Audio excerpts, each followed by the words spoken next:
বামপন্থী রাজনৈতিক দলগুলোর মতপার্থক্যের মধ্যেই প্রধান বিরোধী দল কট্টর ডানপন্থী সেগার সমর্থনে গত ১৬ জুলাই একরকম তড়িঘড়ি করেই সংসদে নতুন অভিবাসন আইন পাশ করে ক্ষমতাসীন মধ্য ডানপন্থী জোট ডেমোক্রেটিক অ্যালায়েন্স।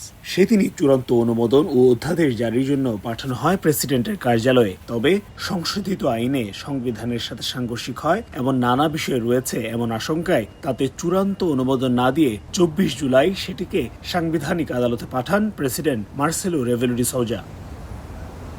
সবশেষ গত শুক্রবার সংশোধিত আইনের ৫টি ধারাকে অসাংবিধানিক উল্লেখ করে রায় দেন আদালত। বিশেষ করে ফ্যামিলি ইউনিফিকেশন ভিসা জটিল করা সহ অভিবাসন সংক্রান্ত নানা ইস্যু পর্তুগালের সংবিধান পরিপন্থী বলে উঠে আসে আদালতের রায়ে। তবে ধারাগুলোকে যুক্তিসঙ্গত উল্লেখ করে অসাংবিধানিক ঘোষণার সমালোচনাও করেছেন সাংবিধানিক আদালতের ভাইস প্রেসিডেন্ট সহ বেশ কয়েকজন বিচারক। তবে নতুন আইনটি আদালতে প্রত্যাখ্যাত হওয়ার পরপরই তাতে ভেটো দেন প্রেসিডেন্ট।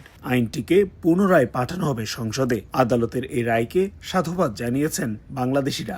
আমরা প্রত্যাশা করি প্রবাসীদের পক্ষে বিলটি থাকবে এবং বিলটি চূড়ান্তভাবে অনুমোদিত হবে। দুটি শক্তিশালী দল ক্ষমতায় থাকার পরও একটি বিল সংসদে উত্থাপন করে পাশ করার পরেও রাষ্ট্রপতির সাথে সাইন করে নেয়।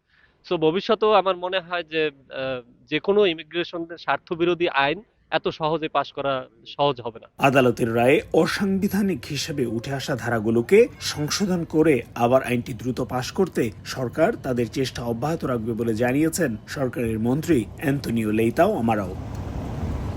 সংশ্লিষ্ট নানা আইন সংশোধন করে অভিবাসীদের নিয়ন্ত্রণ বা অভিবাসন কঠোর করতে ক্ষমতাসীন ও প্রধান বিরোধী দলের তৎপরতার শেষ নেই।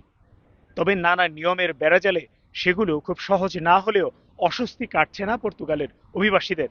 এমন পরিস্থিতি অব্যাহত থাকলে সামনে পর্তুগালের অভিবাসীদের আরও কঠিন পরিস্থিতির মুখোমুখি হতে হবে বলে মনে করেন এই খাতের সংশ্লিষ্টরা। তারিকুল হাসান আশিক, সময় সংবাদ, লিসবন, পর্তুগাল।